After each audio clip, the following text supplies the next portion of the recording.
Good morning. Good morning, everybody. Dear friends, welcome to DLDwomen.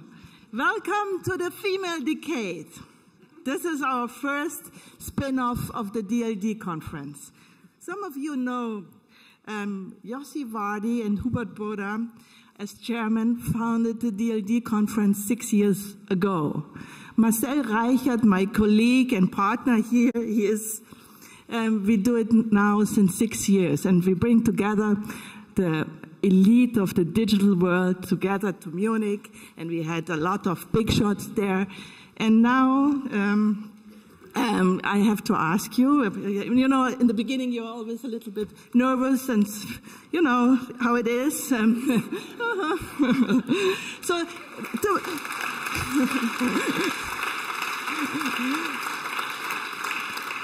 to make it easier, who of you has been at the DLD conference before? Wow, it's a real community. Great. So you know that DLD, the motto of DLD is connect the unexpected. And you already see or saw that this is true here. It's, I mean, we have the starfighters and the mix, and we have the gazpachos and the friendship and the network and all these things. It's connect the unexpected.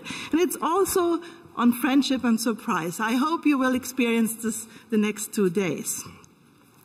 But before we jump into the program, I would like to introduce you to a very impressive woman. To me, she is a miracle. She is the most popular German TV actress. She is the face of the L'Oreal campaign, the famous L'Oreal campaign. It's pretty... She's a studied physician, a mother of 2. She is the glamorous wife of Furtwängler-Burda. And she's smart. And she's smart, which you will hear in a minute. Pretty, you will see in a second. And very important, she's a caring, wonderful person for her friends. Very caring, very wonderful. Thank you. And welcome now to our chairwoman, Maria Furtwängler-Burda.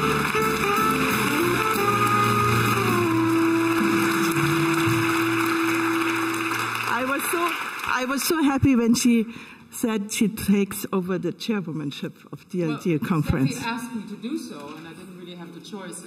But now I know why I did it, just to hear you saying such wonderful things about me. It's just a half of it is true. Oh, but, true.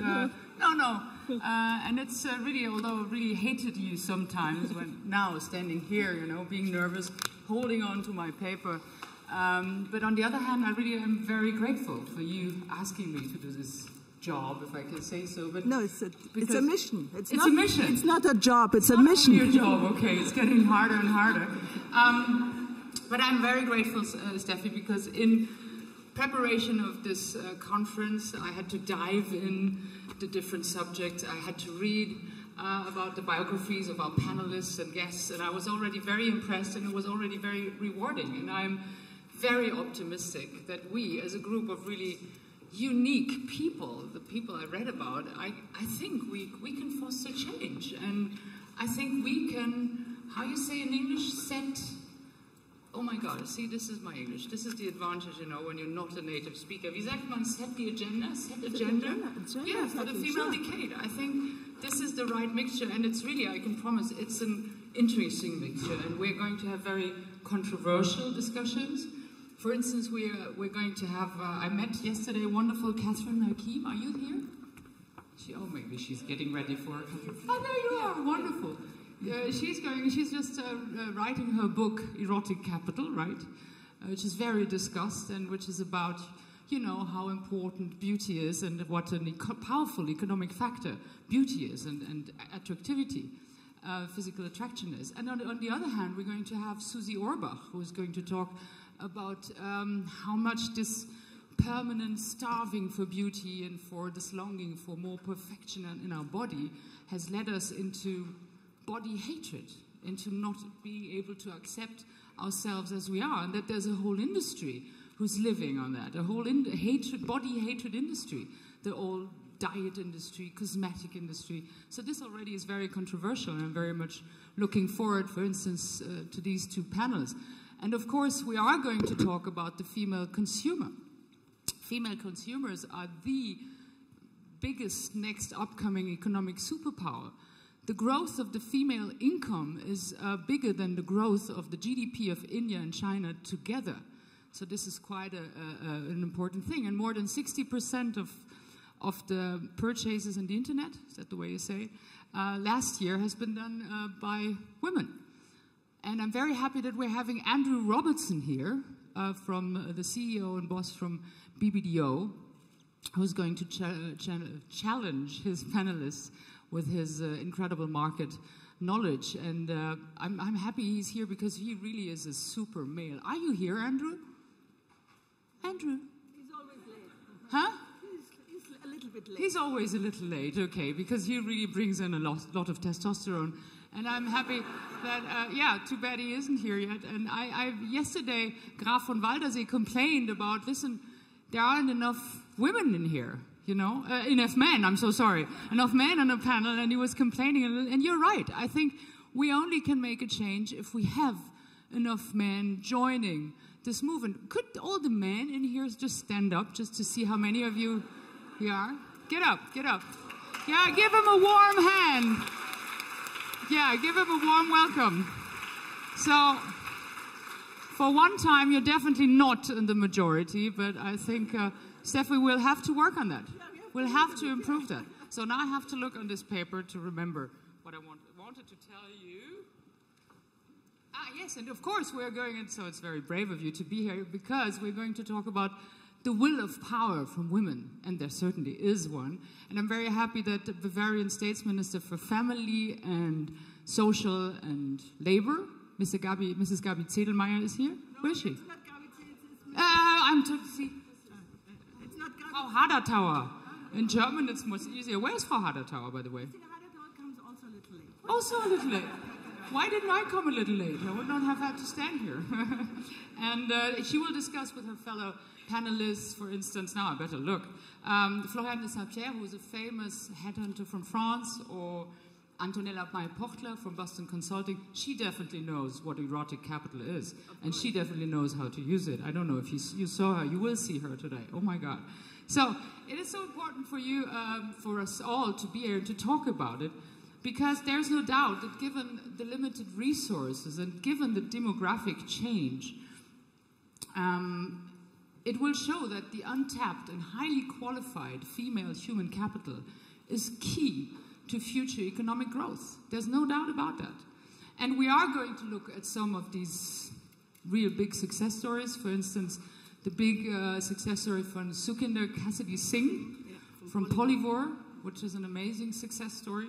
And we are going to focus on the benefits of increasing digitization of the work environment. No doubt that we women benefit from the fact that we can better and better combine family and job. And I'm happy that Gabi Zedelmeier, now it's the right moment, from HP, from Hewlett Packard, is here, who's a thought leader in that, who's going to share her knowledge on e-mobility with us.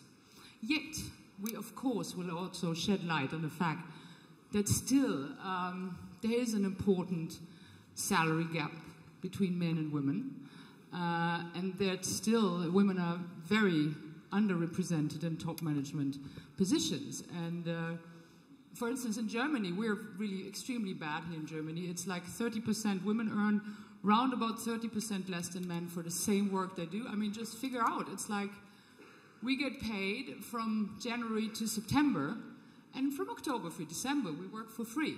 I mean, just, you know, figure this out. And in Europe, I mean, it's still less than 30% of the companies that have more than one woman on the board, which is really amazing. This is as amazing because so many studies showed us that those companies who are, how you say, most inclusive for women on their boards are the most successful ones. I have the numbers, I have to read them. I think it's the McKinsey study, there's an Excel study about it. And it's like those most inclusive companies achieve 35% higher return on equity and have 35% better return on shareholders. I mean, this is an economic sign. And given all this, Steffi, I guess it's quite natural that the DLD women bubble up out of this DLD conference. Even more that Burda company, Furtwängler-Burda Media, is a company with a huge female legacy. It started with Anne Burda, Hubert's mother, who was one of the iconic figures and who wrote the biggest female success story in German Wirtschaftswunder in the German post-war period. And Furtwängler-Burda Media has more than, I think, 60% of female employees. And in Germany, more than 55% of the female magazine readers every week have a Burda publication in their hand. Although, Hubert, I have to say, and you're going to hate me for that, you will look in vain for a woman on the Furtwängler-Burda Media board. Amazing, isn't it? I mean, that's why this conference is so important. That's why you're all sitting here, you know?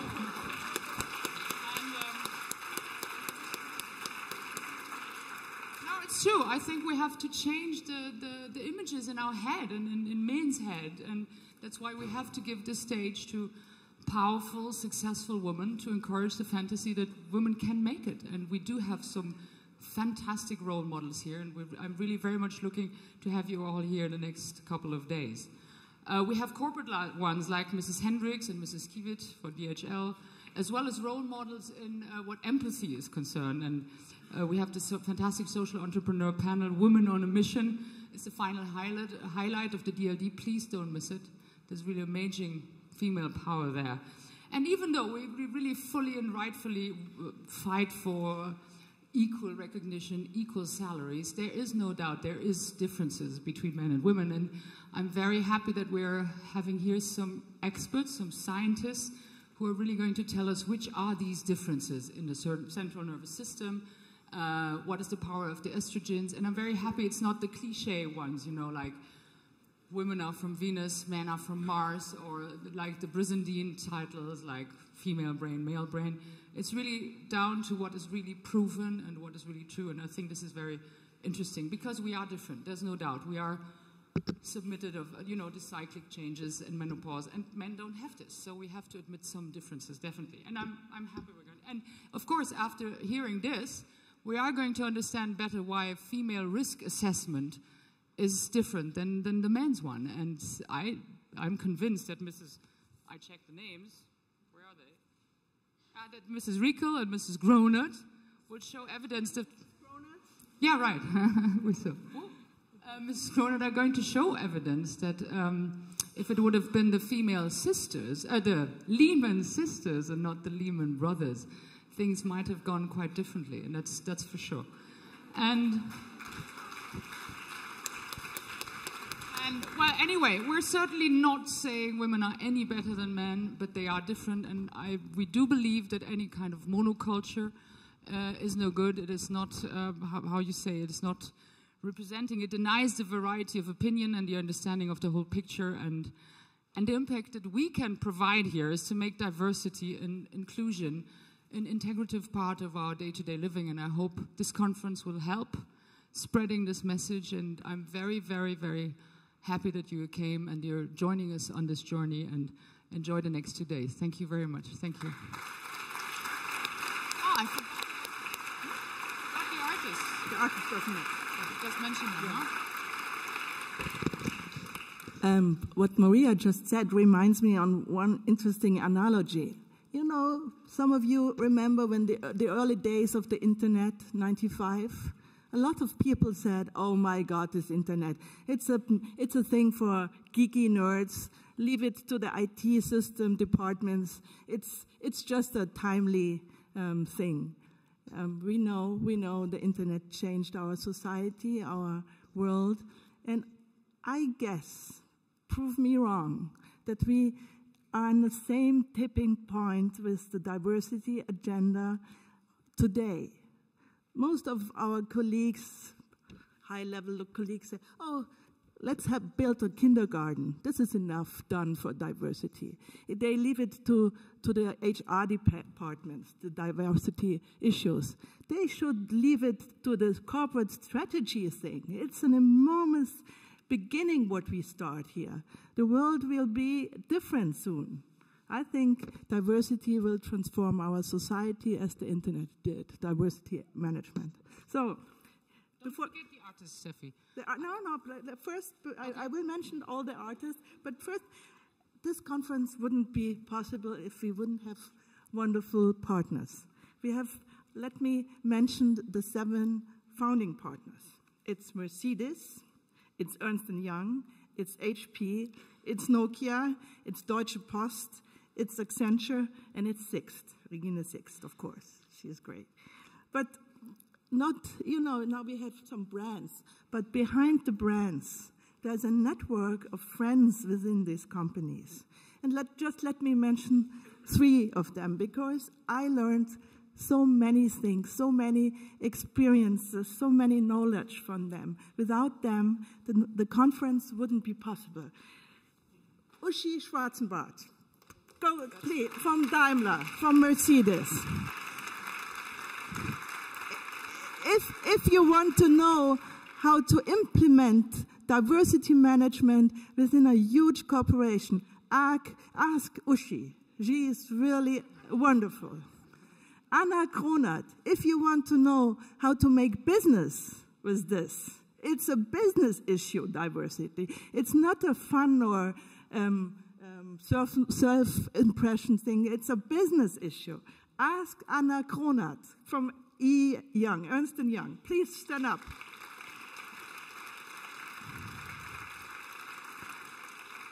And if you want to know how technology drives this, how technology in the internet drives our female empowerment, ask Gabi Zedelmeier. Where are you? Gabi is my hero. Without her, this conference wouldn't be possible. And, I really want to mention 2 colleagues of mine, 2 colleagues of the Burda world. They made a lot to DLDwomen. It's Ingrid Böck from the London office of Furtwängler-Burda Media. Ingrid, come. She pampered my nerves. And it's Marika Schertl from Focus magazine. She had the wonderful ideas. She brought the best speakers. You will listen more.